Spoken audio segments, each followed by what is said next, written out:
Então vamos para a palavra de Deus. Você abre a sua Bíblia em Mateus capítulo 24. E nós vamos ler ali versículos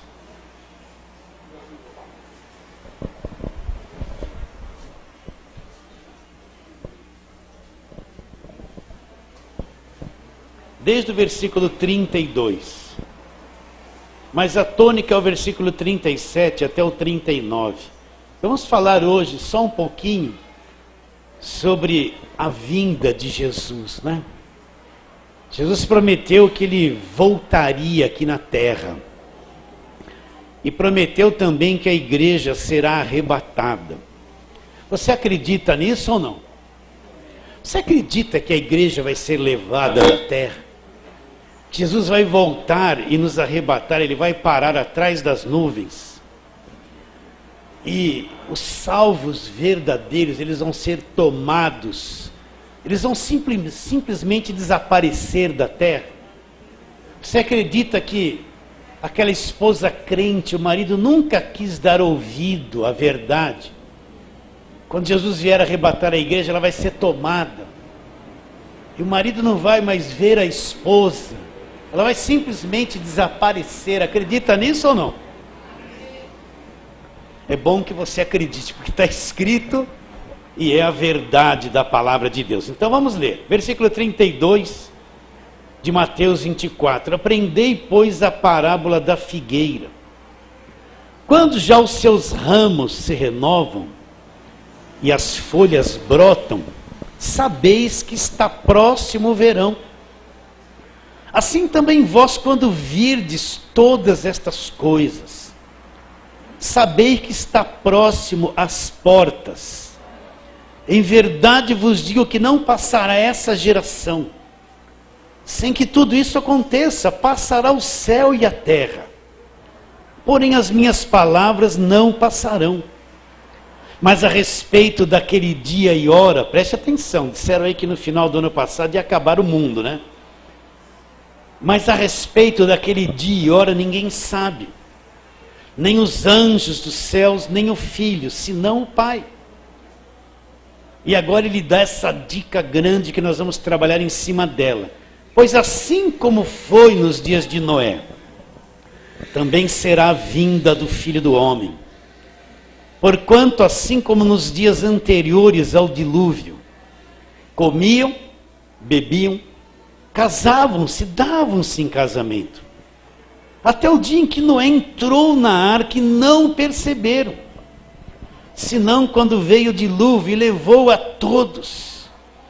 Assim será também a vinda do Filho do Homem. Até aí, vamos orar. Deus querido, nosso coração muitas vezes tem estado preocupado com tantas coisas, sobrecarregado com tantas ansiedades e afazeres, que muitas vezes nos tornam insensíveis para esta palavra da volta de Jesus. Assim queremos pedir que o Senhor venha sensibilizar-nos, Senhor, abrir o nosso entendimento, ver esse quadro da Tua palavra, ver de uma forma real, de uma forma viva, Senhor. Que Teu Espírito venha abrir o nosso entendimento. Oramos pela fé, em nome de Jesus. Fala assim, amém. Antes desse texto que nós lemos, Jesus falou muitas coisas que nós vamos ler posteriormente. Ele falou a respeito de muitos sinais, muitas coisas que aconteceriam, que antecederiam a vinda dele. Até que ele chega nessa parte, e eu quero ler de novo do versículo 37 e diante. Ele diz assim: assim como foi nos dias de Noé, também será a vinda do Filho do Homem. Ele projeta a mente dos discípulos lá para o começo, lá para Gênesis, para um episódio que eles conheciam bem, estava lá no Velho Testamento. Ele diz, olha, como foi nos dias de Noé. assim será a vinda do Filho do Homem. E ele diz, nos tempos de Noé, nos dias anteriores ao dilúvio, o que o povo estava fazendo? O povo comia, bebia, se casavam, davam-se em casamento. Estavam tendo uma vida normal, desligada, displicente, casando-se, dando-se em casamento. Mas até o dia em que Noé entrou na arca, eles estavam assim até o dia em que Noé entrou na arca. E quando Noé entrou na arca, eles não perceberam. E o que aconteceu? Veio o dilúvio e levou todos, foi o fim de toda aquela geração. Então vamos ver lá como foi nos dias de Noé. Abra aí a sua Bíblia em Gênesis capítulo 6. Eu sei que talvez você gostaria, olha, hoje eu vou falar uma palavra para resolver todos os seus problemas. Mas deixe um pouquinho esse pensamento de lado e vamos ver aqui como foi nos dias de Noé. Capítulo 6 de Gênesis diz assim. Tem um título aqui na minha Bíblia, talvez não tenha na tua, diz assim, a corrupção do gênero humano. E depois ele diz, como se foram multiplicando os homens na terra, e lhes nasceram filhas. Vendo os filhos de Deus que as filhas dos homens eram formosas, tomaram para si mulheres, as que entre todas mais lhe agradaram.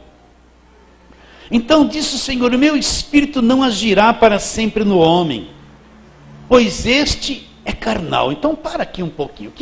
O que Deus tem em mente quando ele fala assim?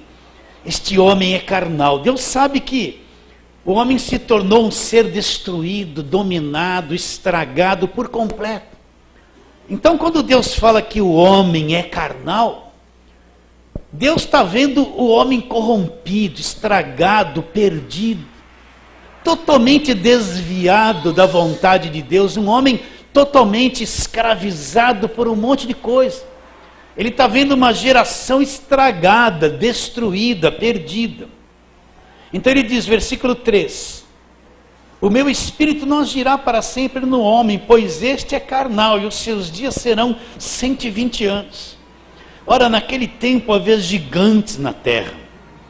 E também depois, quando os filhos de Deus possuíram as filhas dos homens, as quais lhes deram filhos, estes foram varões valentes, de renome na antiguidade. Viu o Senhor que a maldade do homem havia se multiplicado, e que era continuamente mal todo o desígnio do seu coração. Então se arrependeu o Senhor de ter feito o homem na terra, e isso lhe pesou o coração.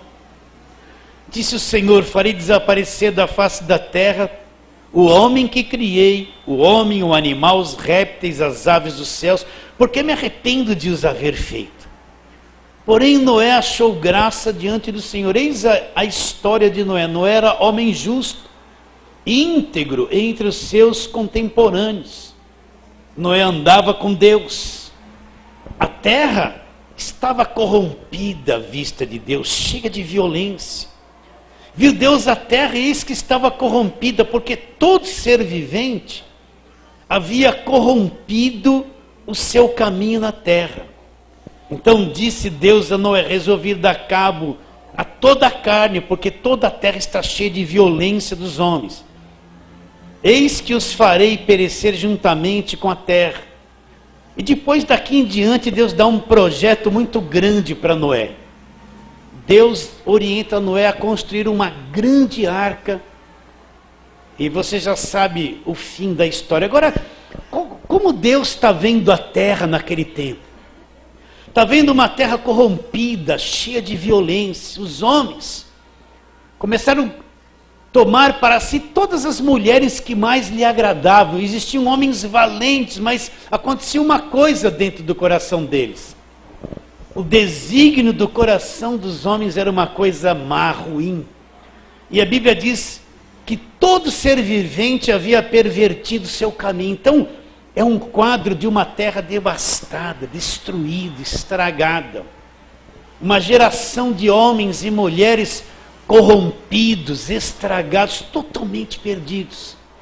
Até que chegar num ponto de Deus diz que tinha se arrependido. O arrependimento de Deus não é arrependimento do homem, que nem o homem se arrepende do seu pecado. O arrependimento de Deus é que ele discordou de todo aquele estado e resolveu mudar aquela situação.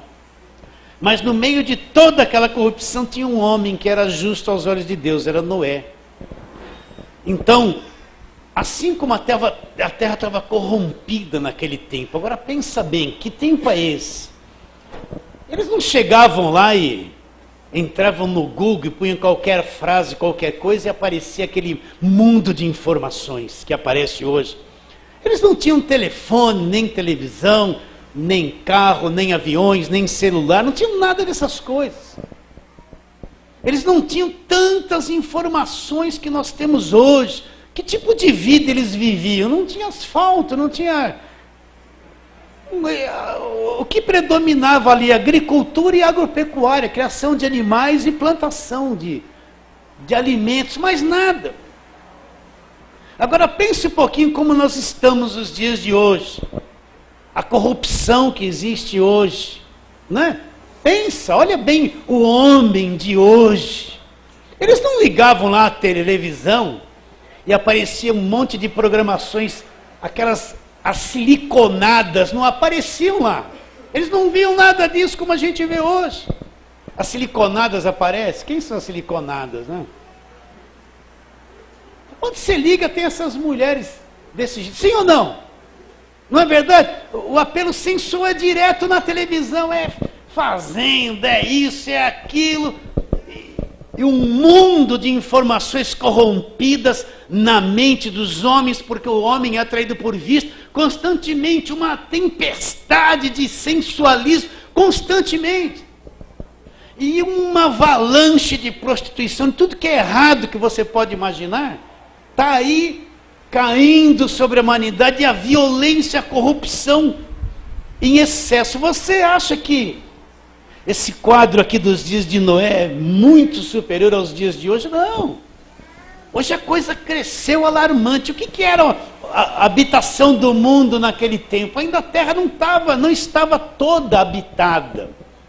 Haveria muitas coisas que seriam descobertas, continentes que seriam descobertos milhares e milhares de anos depois. Mas hoje o número de seres humanos já é extraordinário. Então nós vemos um mesmo quadro, como nos dias de Noé, um quadro de corrupção, de desgraça, de miséria, de tudo que você pode imaginar, querido. Se você vê isso ou não. É que nós vivemos nesse meio, a gente acaba achando que tudo está normal, mas não está normal. Agora, quando Deus viu tudo aquilo, Deus resolveu dar cabo de tudo aquilo, e a Bíblia diz que Deus deu.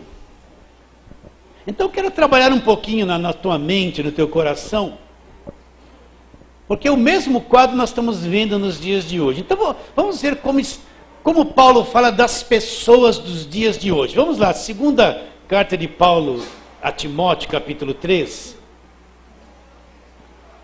Nós vamos orientar que Paulo fala de tempos muito difíceis, tempos trabalhosos.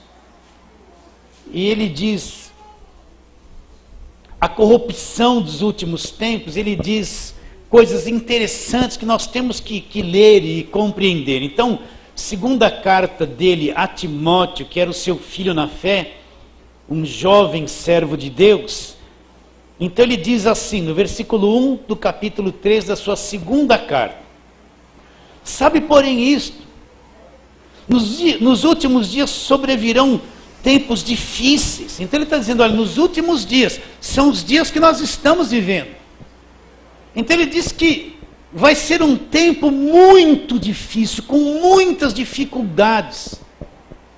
A forma de comunicar o Evangelho, o relacionamento entre as pessoas, será um tempo muito difícil. Sabe, porém, isso, nos últimos dias sobrevirão tempos difíceis. Por quê? Porque o estado do coração dos homens, o estado dos homens, é isso que ele vai descrever. Olha lá. Pois os homens serão egoístas, né? Egoístas, avarentos, jactanciosos, arrogantes, mentirosos, né? Blasfemadores, desobedientes aos pais. Ele diz, ingratos, irreverentes, desafeiçoados, implacáveis, caluniadores, sem domínio de si, cruéis, inimigos do bem. Então ele está mostrando um quadro do homem dos últimos dias, que nós estamos vivendo hoje. É isso mesmo, meus irmãos. Ele diz, desafeiçoados, implacáveis, caluniadores, sem domínio de si, cruéis, inimigos do bem. Inimigos do bem, traidores, atrevidos, enfatuados, mais amigo dos prazeres que amigos de Deus. Então, por que Paulo está dizendo isso para Timóteo? Porque Paulo sabe, e ele está orientando Timóteo a pregar o evangelho, a batalhar pela fé. Ele sabe que muita gente vai ouvir o evangelho, mas o estado dessas pessoas, ele descreve aqui. Então será uma coisa difícil. Difícil de ser implantado no coração do homem o evangelho puro, uma coisa limpa, trabalhosa. Haverá muita resistência, porque os homens estão entregues a estas coisas. E ele continua dizendo, versículo de número 5, tendo forma de piedade, negando-lhe, entretanto, poder. Foge também desses. Então Paulo fala, foge desses. Pois entre esses se encontram os que penetram sorrateiramente nas casas e conseguem cativar mulherinhas sobrecarregadas de pecados, conduzidas de várias paixões. Agora olha bem, que aprendem sempre e jamais podem chegar ao conhecimento da verdade. Essas pessoas ouvem o ensino, mas elas jamais podem chegar ao conhecimento da verdade. E depois ele cita 2 lá do Velho Testamento que resistiram a Moisés. E do modo porque Janes e Jambres resistiram a Moisés, também estes resistem à verdade. São homens, olha bem, de todo corrompidos na mente, réprobos quanto à fé.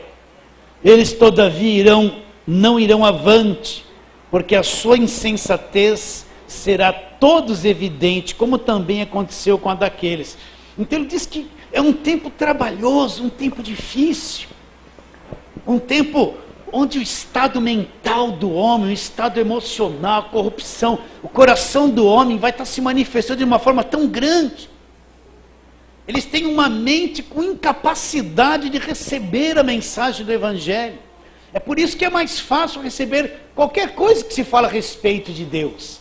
Essa semana saiu lá na internet os 5 pastores brasileiros mais ricos do Brasil. Quem viu isso? Né? Então ainda bem que uns 5 pelo menos viram. Eles citaram lá uns 5. Agora, como é que a gente pode deduzir pastores que chegam a 1 milhão de riquezas adquiridos da igreja? Né? Pastores, nossa, é muito, você sabe o que é 1 bilhão? O que é 1 bilhão? É muito dinheiro, sim ou não, meus irmãos?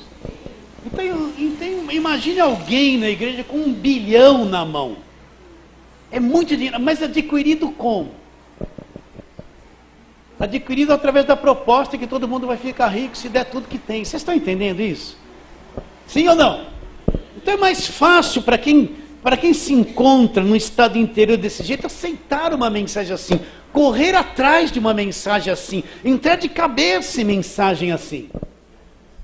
Mas tem uma dificuldade enorme de entender a obra da cruz, de entender o evangelho da graça de Deus, de entender um caminho mais apertado, de entender que a maior parte das promessas de Jesus Cristo sobre herança, elas são prometidas mais para a vida futura do que para a vida desta terra, né? A nossa herança, Paulo diz, está nos céus, de onde aguardamos o Salvador, o Senhor Jesus Cristo, o qual transformará o nosso corpo de humilhação para ser igual ao corpo da sua glória. Ele diz, a nossa herança está nos céus. A nossa riqueza está nos céus. Tomara que você tenha muita riqueza aqui na terra, é bom. Mas a nossa riqueza está nos céus, de onde aguardamos o Salvador, o Senhor Jesus Cristo. E o que Ele vai fazer conosco, com cada um de nós? Ele vai transformar esse corpo da morte, esse corpo de humilhação, para ser igual ao corpo da sua glória. Então Paulo fala dos tempos trabalhosos. Então é normal que você às vezes fale de Jesus, e existe uma rejeição muito grande para o evangelho simples. Por quê? Porque o coração das pessoas estão assim, difíceis de entender, né? Uma mente réproba, né? Uma mente, um coração, uma insensatez, uma mente corrompida. Eles não têm capacidade para ter entendimento da verdade. Você aceita isso, queridos? Você vê esse quadro nos dias de hoje ou não? Sim ou não? Você vê que o mundo está se tornando uma coisa, um sinal da volta de Jesus Cristo. Muitas vezes a nossa cabeça se acostuma tanto com as coisas da televisão, com a violência, com tudo aquilo, que todo dia é a mesma coisa. Lá vem o Datena, lá, e aquelas coisas ali. Aí você liga no set, tem um concorrente. E a gente acaba acostumando com tudo aquilo, mas tudo isso são sinais que já mostram a vinda de Jesus Cristo, o fim dos tempos. É ou não é? Agora, como Jesus virá? Não é uma coisa que todo mundo vê. Não é uma coisa que vai mostrar para todo mundo. Jesus deixou sinais, coisas que aconteceriam, que mostrariam que a vinda dele estaria próxima. Então vamos ver como é que ele veio. Volta lá para Mateus capítulo 24. Isso aqui não é um ensino de escatologia, que é as coisas do tempo do fim. É só uma simples coisa superficial. Mas Mateus capítulo 24. Ninguém terá o controle sobre a vinda de Jesus. Não adianta anunciar que o mundo vai acabar dia tal, que de acordo com os maias vai ser isso, vai ser aquilo. Não adianta. Não adianta, a Bíblia não diz o dia, nem a forma que ele vem. Ou melhor, a forma que ele vem diz, como ladrão da noite, conforme nós vamos ler. Mas não tem nenhuma data determinada, não tem nada disso. Então, Mateus capítulo 24.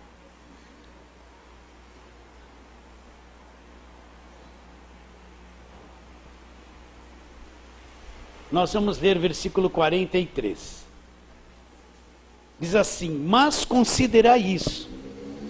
Se o pai de família soubesse a que hora viria o ladrão, vigiaria e não deixaria que fosse arrombada a sua casa.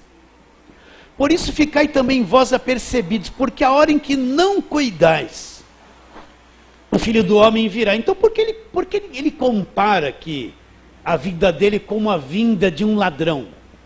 Porque o ladrão, a pessoa não sabe a hora que vai ser. Essa semana ali na esquina de casa ali tinha alguns vizinhos ali, parou uma senhora com carro, provavelmente estava levando a mãe do seu lado direito. Instantaneamente ninguém diria que aquilo ia acontecer. Vieram dois bandidos, olharam para ela assim: olha, é um assalto. Então deixa o carro do jeito que está. Foram lá, abriram a porta, pegaram a vovozinha, puseram sentadinha na calçada, tudo assim, ó. E levaram o carro daquela senhora e daquela idosa embora rapidíssimo. É como um ladrão, uma coisa que ninguém espera. Você para num farol e aquilo aconteceu. Mas Deus vai te guardar e te livrar, amém? Então todo farol não vai...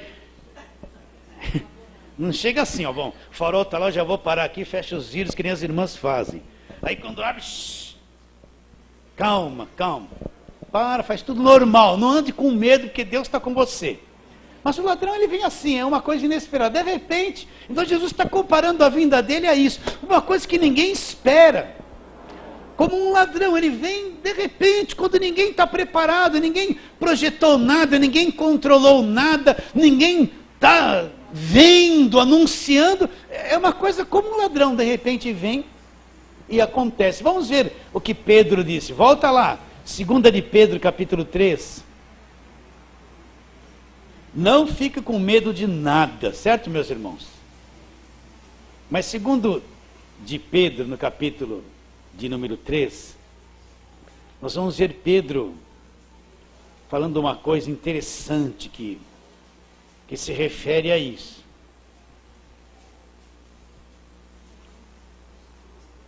Então no capítulo 13 ele está falando sobre a vinda do Senhor. Vamos ler, desde o versículo 1. Amados, esta é agora a segunda epístola que vos escrevo. Em ambas procuro despertar com lembranças a vossa mente esclarecida. Então, olha como Pedro é inteligente.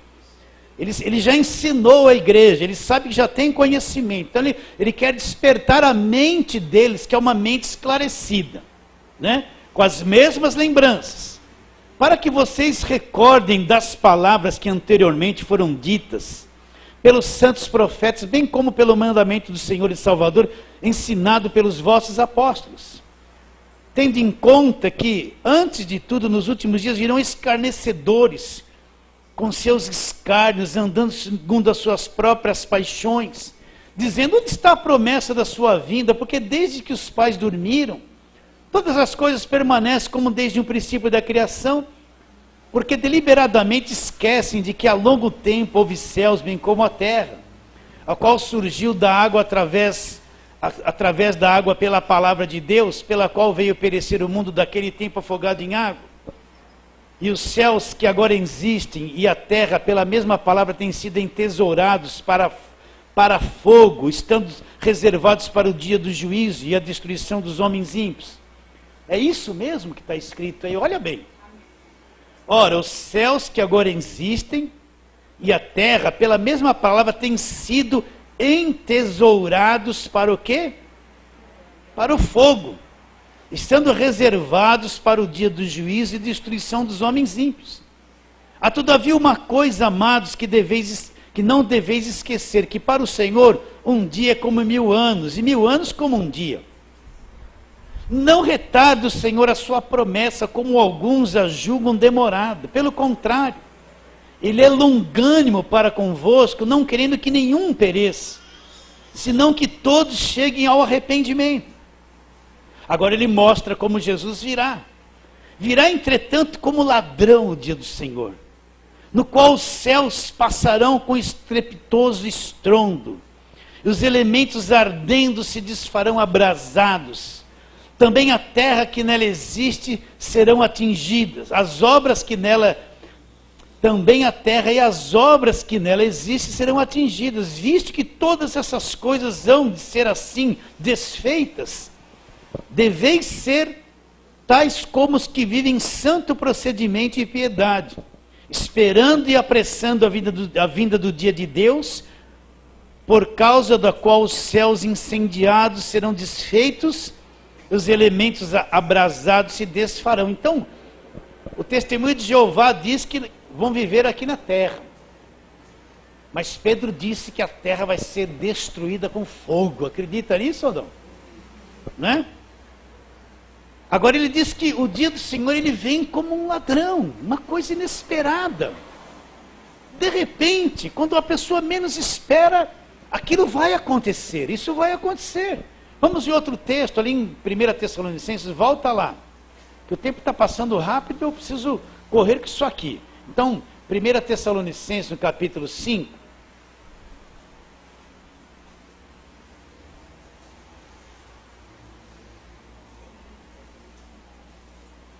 desde o versículo 1, 1 Tessalonicenses 5, 1, fala sobre a vinda do Senhor. Irmãos, relativamente aos tempos e às épocas, não há necessidade de que eu vos escreva, pois vós mesmos estáis inteirados com precisão, de que o dia do Senhor vem como ladrão de noite. Quando andarem dizendo paz e segurança, eis que lhes sobrevirá repentina destruição, como vem as dores de parto a que está para dar à luz, e de nenhum modo escaparão. Então, o que Paulo está dizendo aos Tessalonicenses, né? Que o dia do Senhor, ele vai vir como ladrão de noite, uma coisa inesperada. Uma coisa inesperada. Talvez a gente pense assim, olha, isso vai demorar, mas a gente não sabe se vai demorar. E se ele vier amanhã? E se de repente você está assim, pondo a cabeça no travesseiro hoje, e vem no teu espírito, é agora. E vem na tua mente, mas e meus filhos, e minhas coisas?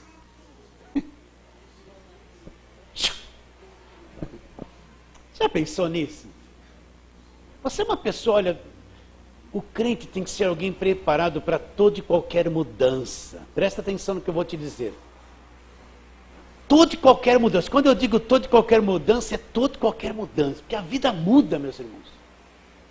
Nós temos que estar preparados para aquilo que é bom e para aquilo que é ruim. Para a vida ou para a morte. Você está preparado ou não? Porque tem gente que é despreparada. De repente acontece uma coisa na vida da pessoa, tudo muda em uma semana.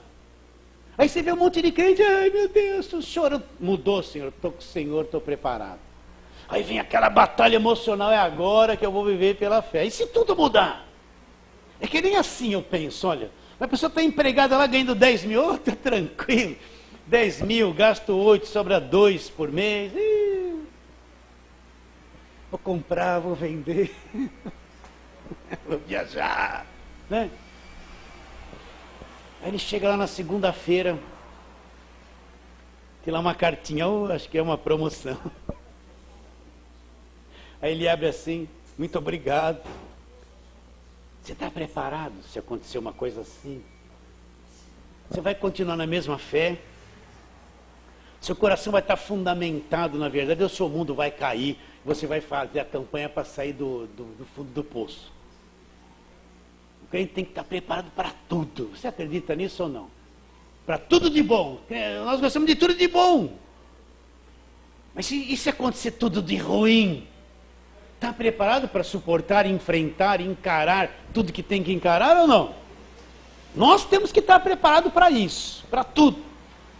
Então o dia do Senhor vai ser uma coisa assim que vai mudar tudo instantaneamente. Mas ele virá como o ladrão da noite. Agora vamos ver alguns sinais que Jesus deixou claro que vão anteceder a vinda dele. Então vamos lá. Você não pode fazer pergunta, eu também não posso ficar respondendo um montão de coisa. Mas vamos ler isso, né, em Mateus 24, volta lá. Para que a gente tenha assim uma direção sobre algumas coisas. Então Mateus 24, Jesus está com os discípulos saindo lá do templo. E esse capítulo é o capítulo da volta de Jesus Cristo, que mostra os sinais. Depois você leia ele inteiro. Mostra muita coisa, o capítulo 25 também, e fala sobre o grande julgamento, mas no capítulo 24. Versículo 1, tendo Jesus saindo do templo, iam se retirando, quando se aproximou dele os discípulos para lhe mostrar as construções do templo. Ele, porém, lhes disse, não vedes tudo isso? Em verdade vos digo que não ficará aqui pedra sobre pedra que não seja derribado. No Monte das Oliveiras, estava Jesus assentado, quando se aproximaram dele os discípulos em particular e lhe pediram, dize-nos quando sucederá essas coisas e o sinal que haverá da tua vinda e da consumação do século. E ele lhes respondeu, vede que ninguém vos engane. Então a primeira coisa, vede que ninguém vos engane, porque muitos irão em meu nome dizendo eu sou o Cristo. O que quer dizer essa palavra Cristo? Quer dizer o ungido de Deus. Presta atenção. O que quer dizer essa palavra Cristo? O ungido, o capacitado de Deus. Então, Cristo era o ungido de Deus mesmo, o Filho ungido. Então ele está dizendo que muitos irão em meu nome dizendo eu sou o Cristo, o ungido de Deus, o ungido. Uma palavra muito comum nos diz, esse é o homem de Deus ungido. Não toca no ungido de Deus, é daquele que você vê muito disso, é o capacitado. Então virão muitos no nome dele dizendo eu sou eu. Agora olha bem, enganarão muitos, muitos serão enganados, não são poucos. E certamente ouvireis falar de guerras, rumores de guerra. Vede, não os assusteis, porque é necessário acontecer assim, mas ainda não é o fim. Porquanto se levantará nação contra nação, reino contra reino. Haverá fomes e terremotos em vários lugares. Então já houve a primeira, a segunda guerra mundial, e você olha aí para esses países aí, está em guerra o tempo todo, é uma matança o tempo todo, bomba explodindo o tempo todo. Olha bem isso, você não vê isso todo dia no jornal? Tantos morreram e mandou um foguete para Jerusalém. Não é isso que você vê direto? Sim ou não? Se levantará nação contra nação, reino contra reino, haverá fomes, fome, muita gente com fome, terremotos em vários lugares. Porém, tudo isso é o princípio das dores. Então sereis atribulados e vos matarão, sereis odiados de todas as nações por causa do meu nome.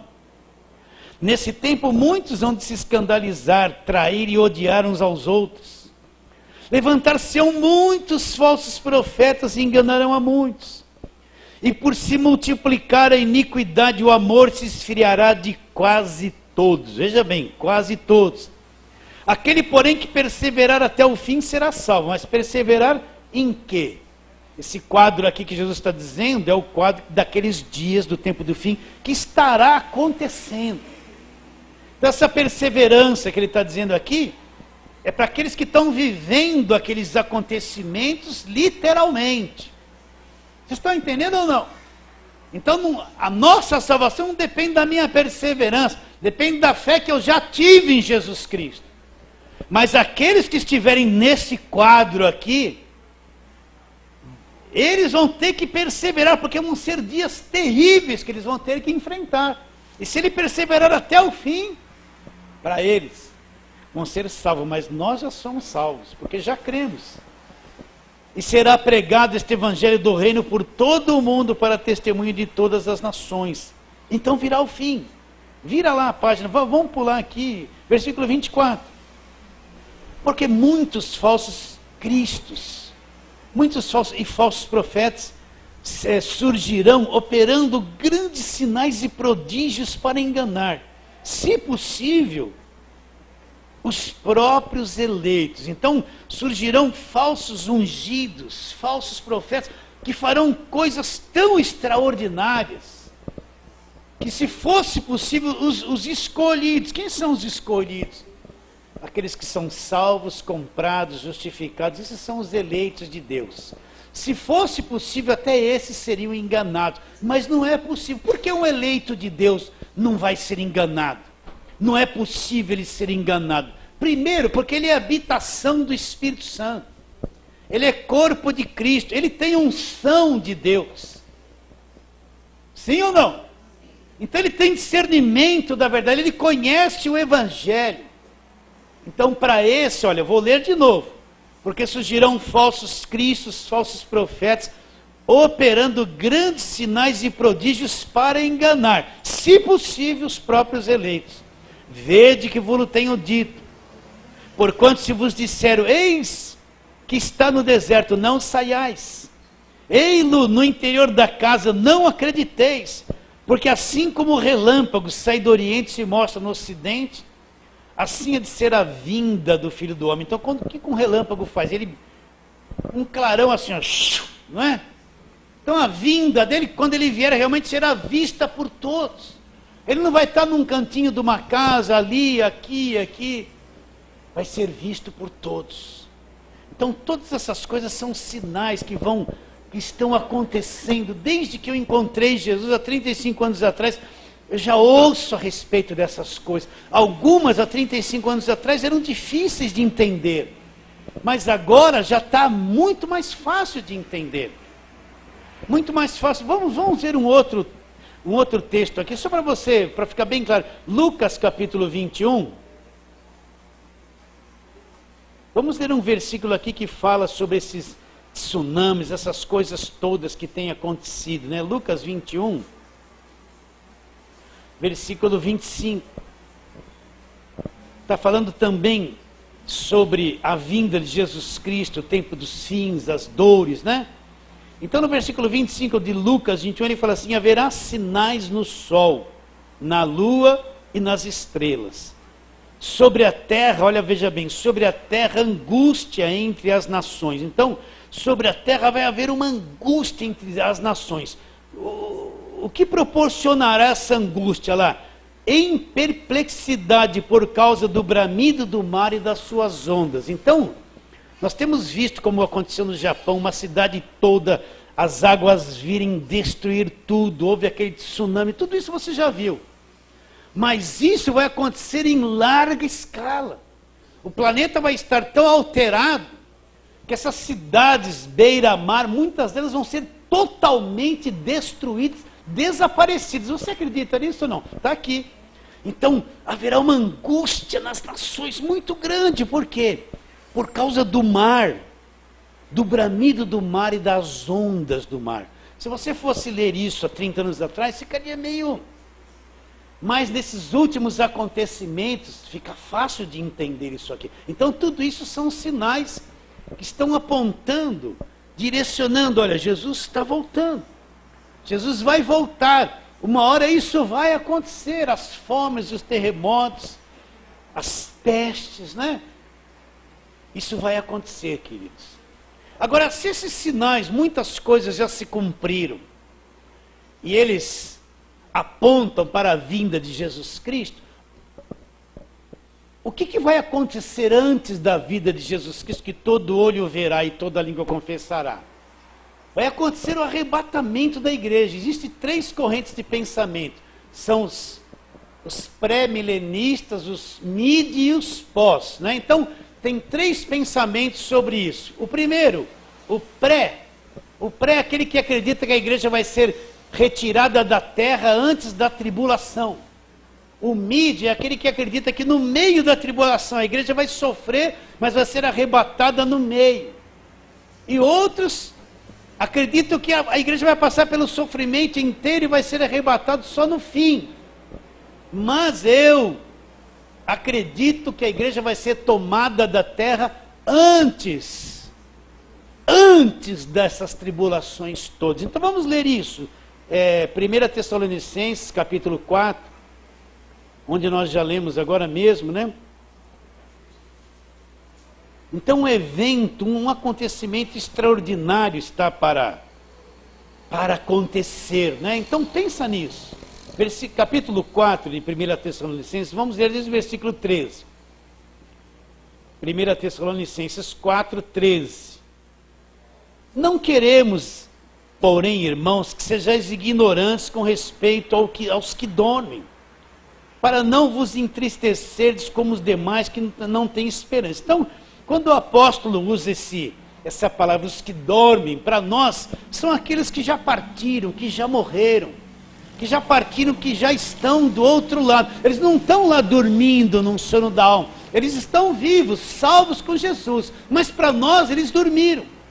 Então Paulo ele não quer que sejamos ignorantes e ficamos tristes, mas tenhamos esperança sobre os que já partiram. Depois ele diz, pois se cremos que Jesus morreu e ressuscitou, assim também Deus, mediante Jesus, trará em sua companhia os que dormem. Então todos aqueles que creram, que morreram em Cristo, que dormiram, Jesus vai trazer todos eles vivos em sua companhia. Você acredita nisso? Todos os que morreram em Cristo, que são salvos, vão ser trazidos na companhia de Jesus Cristo, junto com Ele. Versículo 15, ainda vos declaramos por palavra do Senhor isso, nós os vivos, os que ficarmos, até a vinda do Senhor. De modo algum precederemos os que dormem.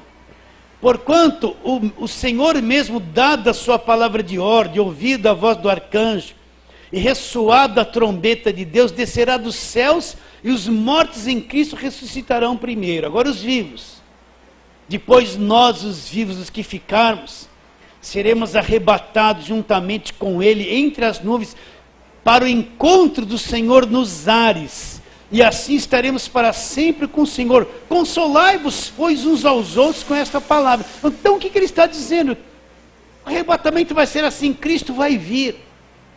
Vai ser uma coisa oculta das pessoas. É só para a igreja. Ele vai parar atrás das nuvens. Ele vem como um grande ímã, com um poder de atração extraordinário, né? Assim como o ímã atrai metais, quanto maior a sua capacidade, maior o seu poder de atração. Então Jesus Cristo vai vir em silêncio. Ele vai parar atrás das nuvens. E nós, a igreja, os salvos daqui da terra, vivos, eles serão arrebatados, tomados à força. E eles vão encontrar o Senhor nos ares. Você já voou alguma vez a não ser de avião? Então sabe que você vai voar numa velocidade Eu nem imagino como vai ser. Mas Jesus Cristo vai vir, Ele vai vir com tanto poder, que nós, os salvos, vamos ser atraídos instantaneamente, tomados da terra no mundo todo. Os verdadeiros, os crentes salvos, nascidos de novo, que estiverem vivos, eles vão ser tomados da terra com tanto poder, e sem barulho, meus irmãos. E vai encontrar o Senhor nos ares. Então vai haver a falta de milhões e milhões de pessoas no planeta inteiro ao mesmo tempo. Acredita nisso? Então isso vai acontecer antes que Jesus Cristo venha como um relâmpago, e todo olho verá e toda língua confessará. Agora pensa nisso, como isso vai ser? Para você chegar até lá, você vai ter que passar por uma transformação. A nossa natureza não dá para ir desse jeito lá. Ela não suporta, né? Mas vai ser uma coisa tão instantânea, tão extraordinária, e isso vai acontecer. Se os sinais da vinda de Jesus estão mostrando que Ele está perto, quanto mais perto vai estar o arrebatamento da igreja. Você acredita que vai ser arrebatado ou não? Vamos ser. Se você é um salvo, você não precisa nem se preocupar, não precisa ficar assim não. Ó. Será que é hoje? Porque a hora que vai ser, você vai ser tomado e não vai dar tempo de nada. De nada. Eu fico pensando na esposa salva o marido que não era. Os filhos sumiram, ficou pai, mãe. Vai ser um caos total nas famílias onde havia crente, né? Os 2 pilotos do avião da Gol, ainda bem que nenhum de nós vai estar lá. Nem o Ito lá também. E nem ninguém da família dele. Né? Os 2 sumiram o avião. Você acredita nisso? Eles eram crentes de verdade. Ou um vai ficar, pensei que era crente, agora descobri que não sou. Eu só enrolava. Eu enganei até agora e não nasci de novo. Deixa eu ir lá para crer somente. Não vai mais estar em crer somente aqui. Estou brincando. Mas vai acontecer isso, queridos. Vamos ver isso eu vou correr agora. 1 Coríntios 15. A gente precisava 1 ano para falar essas coisas. Às vezes é só um pensamento, para você ficar atento. Então, 1 Coríntios capítulo 15.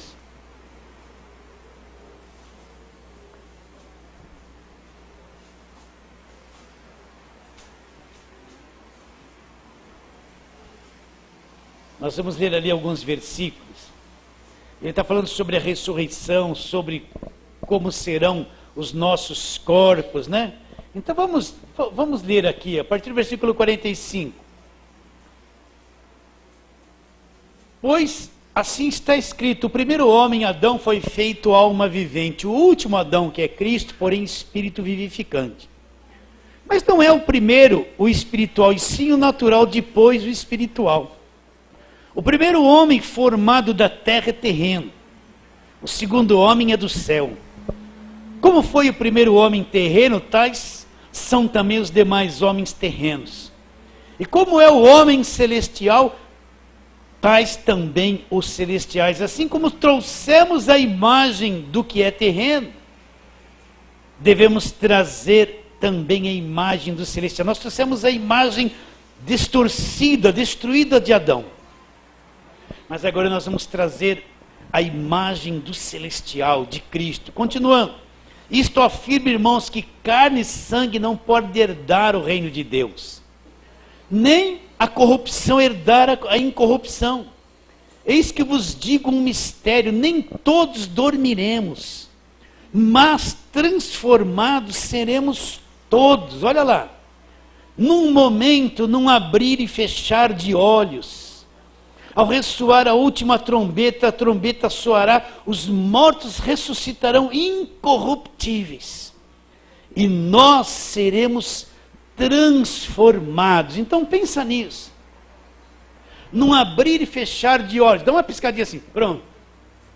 A coisa vai ser tão instantânea, tão rápida, né? No arrebatamento da igreja, nós vamos estar parados, de repente, num abrir e fechar de olhos, shum! Nós vamos encontrar o Senhor nos ares, olha lá, transformados. transformados. O incorruptível vai entrar em nós e nos transformar num abrir e fechar de olhos, e nós vamos voar, encontrando o Senhor pairando nos ares e atrás das nuvens, oculto. Você acredita nisso ou não? Num momento, num abrir e fechar de olhos, ao soar da última trombeta, a trombeta soará, os mortos ressuscitarão incorruptíveis.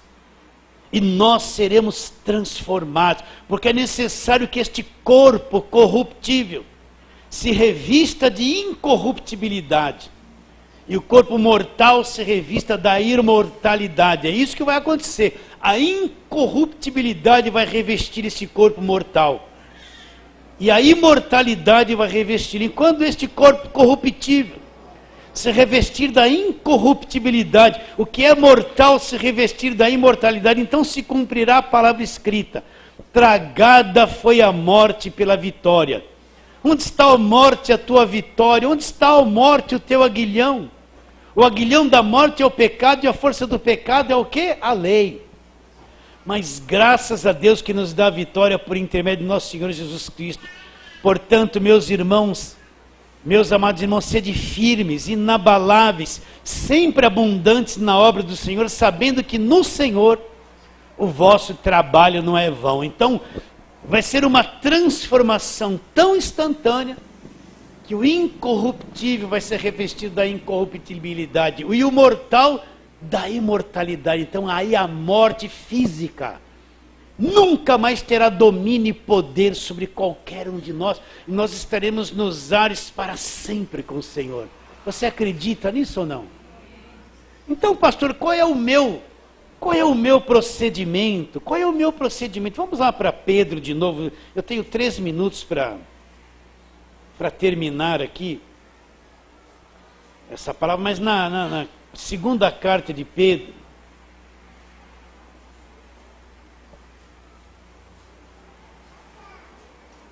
vamos ler o último capítulo da segunda carta, que é o capítulo 3. Ele está continuando a falar sobre a vinda do Senhor, mas vamos ler a partir do versículo 14, a orientação que Pedro dá. Por esta razão, meus amados irmãos, esperando estas coisas, empenhai-vos por serdes achados por ele em paz, sem mácula, irrepreensíveis.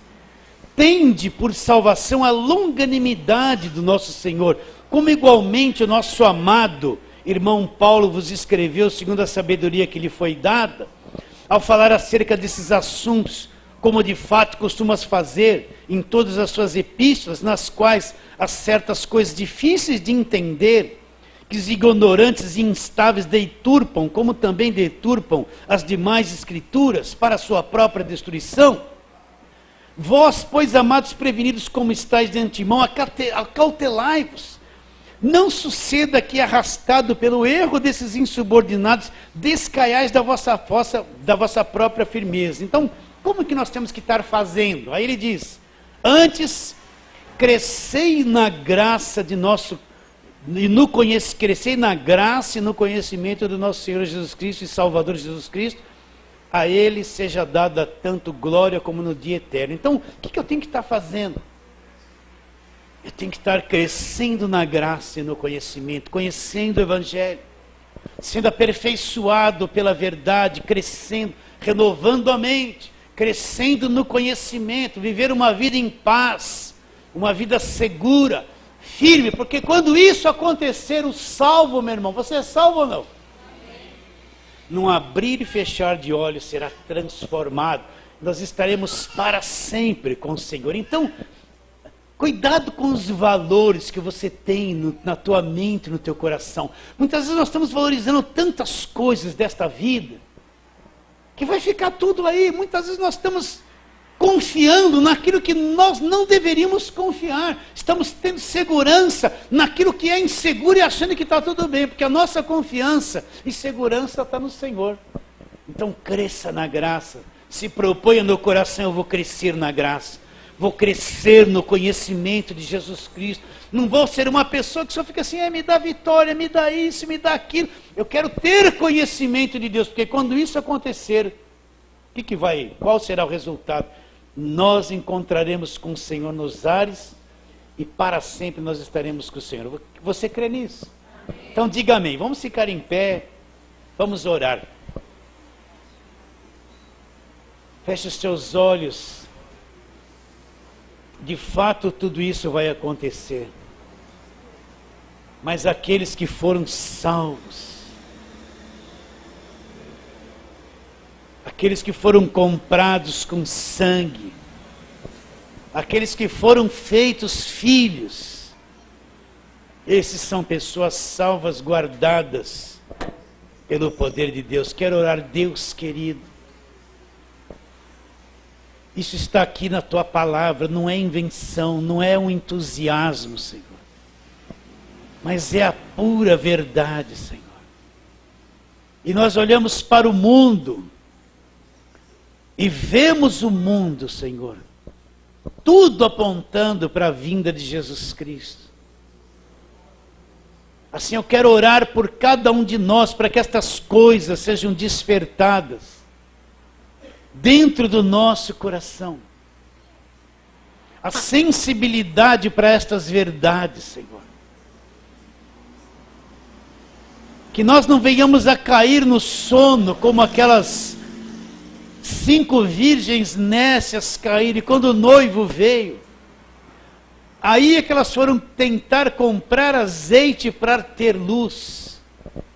Mas pelo contrário, Senhor, nosso coração esteja bem ligado, bem aceso, com compreensão na graça, compreensão do Evangelho, compreensão da Tua Palavra, guardado, Senhor, dos falsos profetas,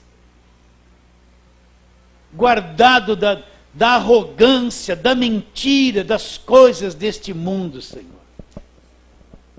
E ó Deus, agora eu quero apresentar as necessidades das pessoas, as necessidades emocionais, a necessidade de uma cura física, a necessidade de recursos materiais.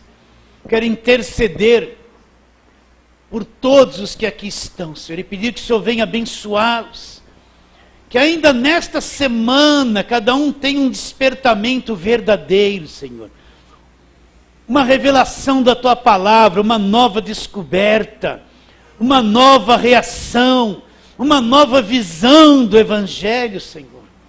Um romper com aquelas coisas que quer nos prender e nos manter aprisionados, como se tudo fosse a mesma coisa e não é, Senhor. Eu quero orar também pelos familiares de todos, pelos filhos e filhas, maridos, por aqueles que estão longe, por aqueles que ainda não acordaram, por aqueles que ainda trazem problemas para eles, Senhor. O Senhor pode mudar, o Senhor pode fazer tanta coisa. Então, em nome de Jesus, nós pedimos, Senhor, venha fazer, venha socorrer, agir na vida de todos, Senhor. Assim nós oramos crendo pela fé, em nome de Jesus. Diga assim, amém. Agora vamos aplaudir bem alto, Senhor, bem forte.